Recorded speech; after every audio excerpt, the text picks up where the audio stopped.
Hey YouTube! Today, my buddy Jason and I, we're going to can some meat. I've read up on this stuff, but I've never done it. He's done it, so it's always better to have somebody who knows what they're doing. Help you go for it the first time.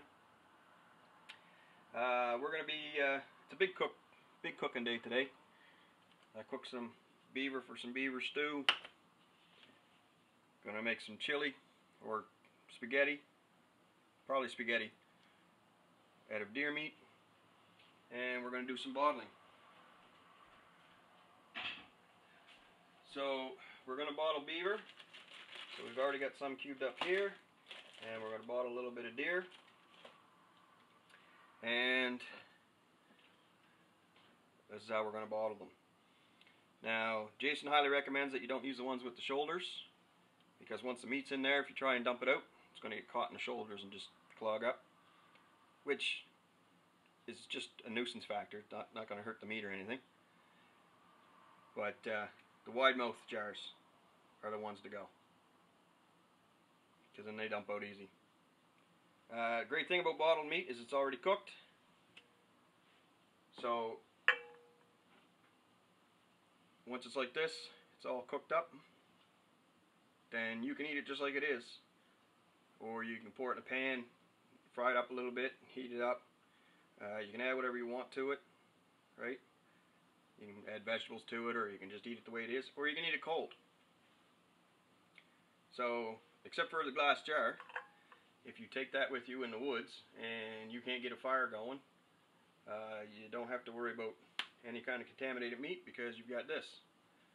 So if you're going to take that, then you want to take it and pack it somehow so that it's not going to get damaged, rolled up in your clothes or some bags or whatever the case may be. But that's a great alternative to going hungry. The meat tastes great. When you mix it up, when you make it up, there's no hard and fast rule on how you do it. It's the same as any meat. Some people like their meat plain, some people like it spiced, some people like it with garlic and onions. We're going to do a lot of that today. This here is bear meat, and this was just done with what? Salt and water? Salt and water, yep. Just salt and water. No, sorry, not salt and water, just salt. The juice is the meat, its own meat juice. There you go, it's own meat juice, it's just salt. Today, I'm going to try spice mix, and I've got some onions and ginger, and we're going to add some garlic, and whatever else we can come up with. If you're going to try to add something, do it in one jar only, so that way you don't ruin a whole batch. You only ruin one jar if it doesn't turn out right. Yeah, it's a lot easier to throw out one jar than a whole batch. So, to start off, you want to take your meat and you want to cube it. So we're going to start with this hind beaver leg. Beaver legs are a little bit tricky, because on the joint they've got a bone that comes way out, and then down over here there's another bone that comes up this way. So it's a little bit tricky to get the meat off. So that's why we're going to show you how to do it. A lot of people haven't had beaver, don't know what it tastes like, but we're going to give it a go. So this one's cleaned off pretty good. Sometimes you'll get the fascia, mycofascia or something like that, like this. All you have to do is just take it and just follow the meat. Let the meat show you how to take it off. Get it started and just follow the meat. And you don't have to take any meat off of it.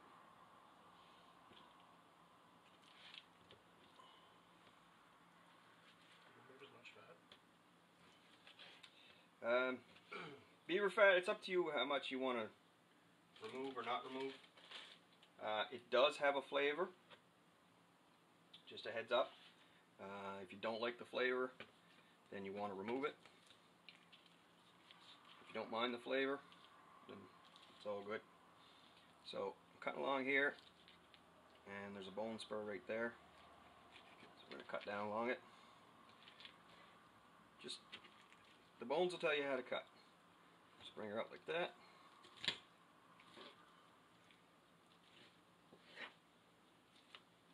we've still got this to contend with. A lot of meat there. But look at how much meat's on there.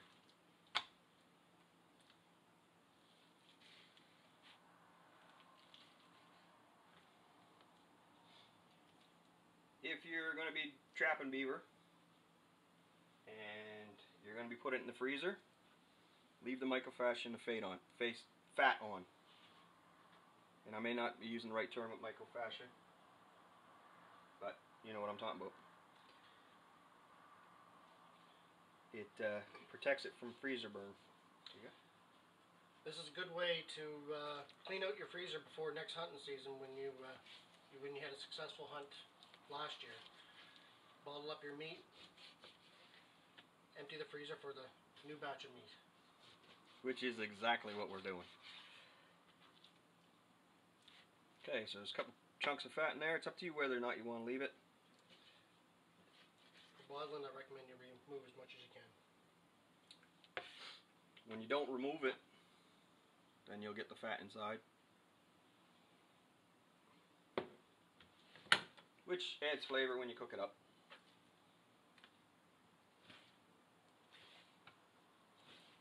So you want to cube it to about 1-inch cubes. And I'm not going to get too much into that because you can figure out how to do that, I'm pretty sure. Little trick when you get the sinews. Just give it a little start. And then this works way better with a filleting knife because it's so small. And you just kind of work your way under it. And then you get it off. No sign of it. Okay, so we'll skip this for now and go back to the bone.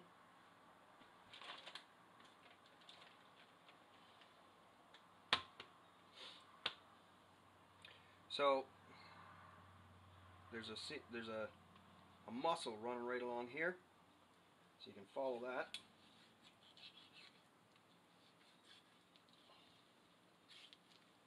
This is pretty much, if I'm making just the meat for jerky or stews or whatever, this is pretty much how I'll do any animal. Just follow the muscles. The muscles will tell you what's going on. Again, you get your sinew here. You don't want to be doing this with a dull knife either. You do a lot more work, and if you cut yourself, it's going to take a lot longer to heal. Surprisingly enough, you heal a lot faster if you get it cut with a sharp knife than you do with a dull knife.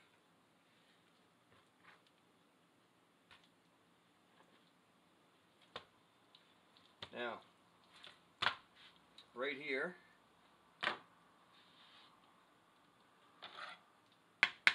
is a bone, and then under there is another bone, but these bones aren't really round. They're kind of oval and elongated. So I try not to waste any of the animal. This animal died for me, so I want to use as much as I can. So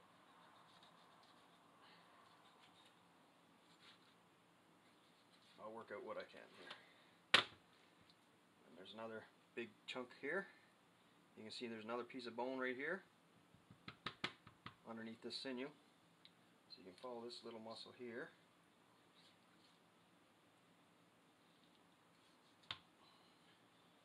If you're making hamburger, you don't have to worry too much about the getting every bit of sinew out, because when you grind it up, if you've got a good grinder, it's you'll never even know what's there.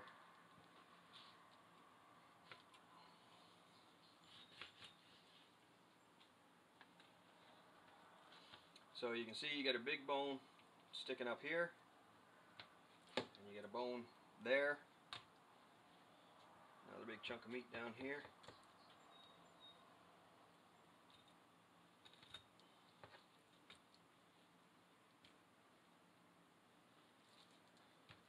Beavers are one of the weirdest animals I clean. You got all kinds of weird bones and stuff going on.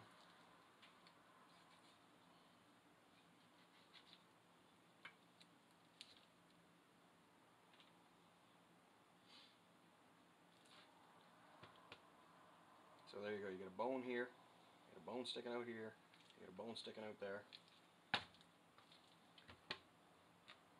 And then there, now you have a stew bone. So we're going to follow this down. You see the sinews there? Now, there's a bone right here, and that's going to run down this way. You can see the loose meat there. So just follow that.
Okay, so that's most of what you're going to get off there. Now, here there's a joint like a bone, and that'll stick out. Sometimes it'll come out further. I must have taken that off when I did the cleaning of it. There's the ball socket. Right? So there you get a great nice stew bone.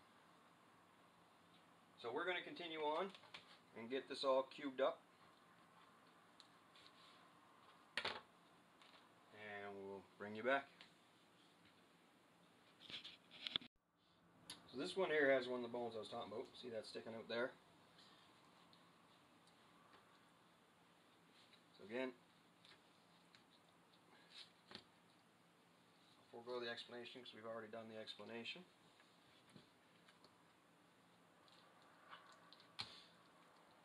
So there's a couple options here. You can cut around it.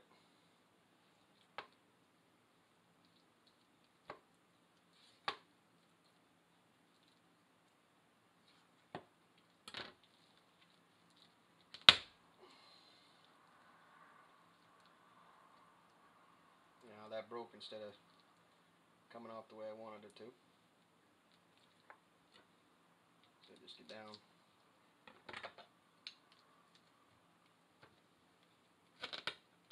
Where the connective tissue is.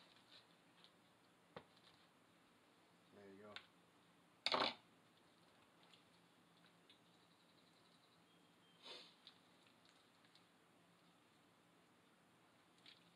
Just feel around the big bone right here. So we'll go down alongside it.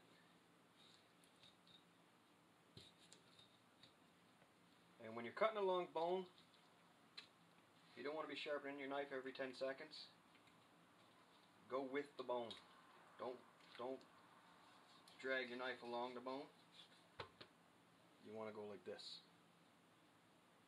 I'm going to turn my knife upside down so don't cut my finger, but if you go down like this, every time you do that, you're flattening your blade. So you want to go along without your blade dragging across the bone.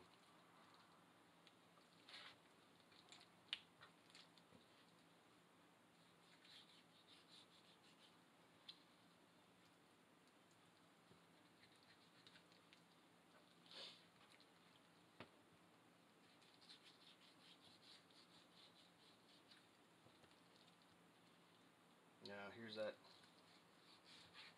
bone I was telling you about. It sticks out the back. You see that? That's all bone right there.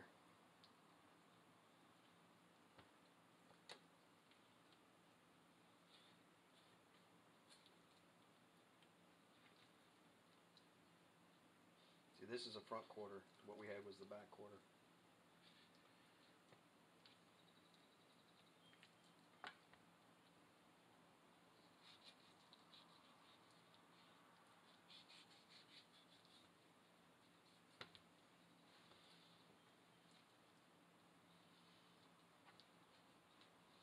comes to beaver, there's a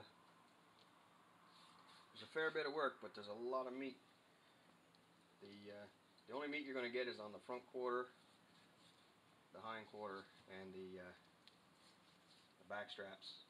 If you get a really big beaver, you might get tenderloin, but there's next to no meat on the ribs. A beaver is like almost all guts. It's amazing how big the insides of a beaver are.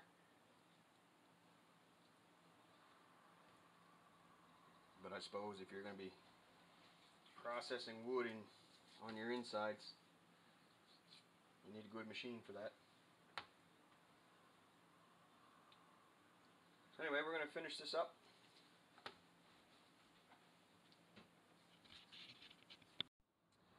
While we're waiting for the water to heat up, we're mixing a bit of spice in with the meat here. So apparently when you're doing it with spice, you want to mix it with the meat so that it's all the way around. So I just added steak spice like I said. Mix it around.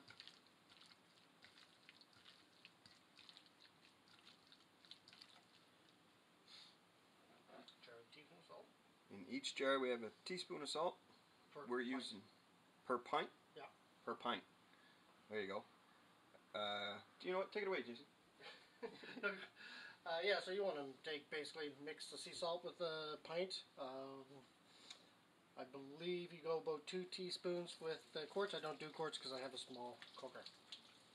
Regular salt works? Regular salt can work. It's got the iodine into it, the clumping agents, non-clumping agents, and it will discolor the meat a little bit, kind of make it look bland and dull. It still works. So Doesn't change the flavor though? It doesn't change the flavor. Excellent. So now we're going to take the lids? Yep. The whole thing or just the... Just the rings, sealing rings, the seals. So you want to put these in almost boiling water. Some people put it in boiling water. What you want to do is soften this brown ring. When you soften the brown ring, put it on the lid, then it will almost create a seal right away. You tighten it up a little bit better than finger tight. Some people crank them down. All this ring does is hold it in place until it seals.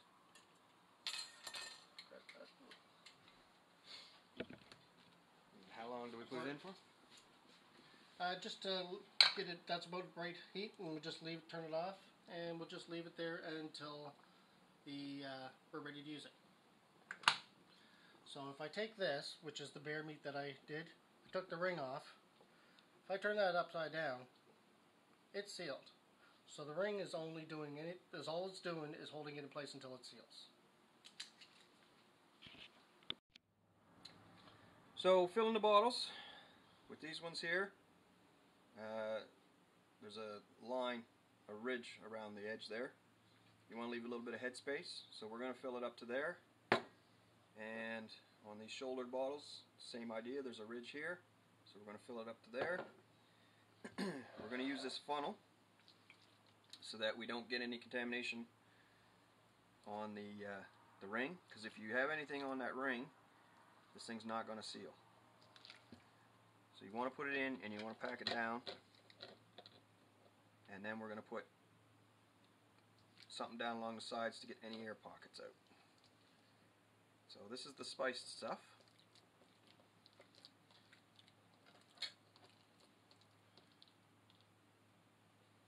Nothing touched the edge, see? And we're going to try and get any air pockets out. Try not to use a knife because of the metal.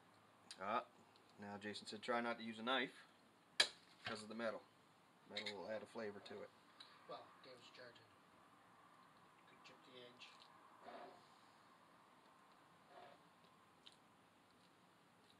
Okay. How's that look? Looks good. And then for the next one,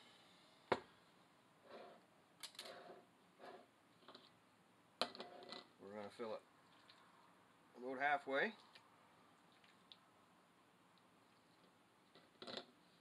And we're going to add some onion.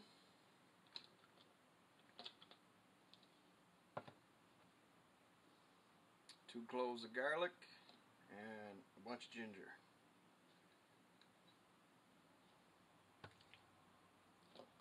And then fill it with the meat. The great thing is there's no rules saying this is how it has to be done. Use your imagination, use your flavors that you like. You want to put rosemary in there, put rosemary in there. If you want to put oregano in there, you can put oregano in there. But like you said earlier, till you get the recipe that you really like, play with it. Till you figure out, just do one or two at a time, and then you're not going to be wasting the precious meat.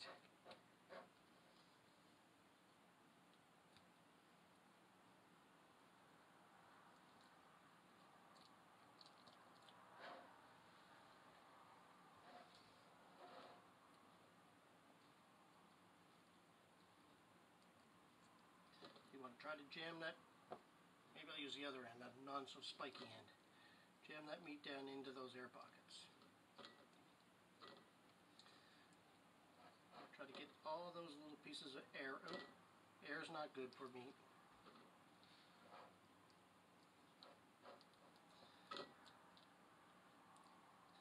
This is a disadvantage of adding those extra little onions and stuff, is they give you extra air pockets. So then we can just add another little piece of meat. Get those pushed down. Make sure that all those air pockets are out as much as you can. Oh, I'll have to wipe the lid off that one real well.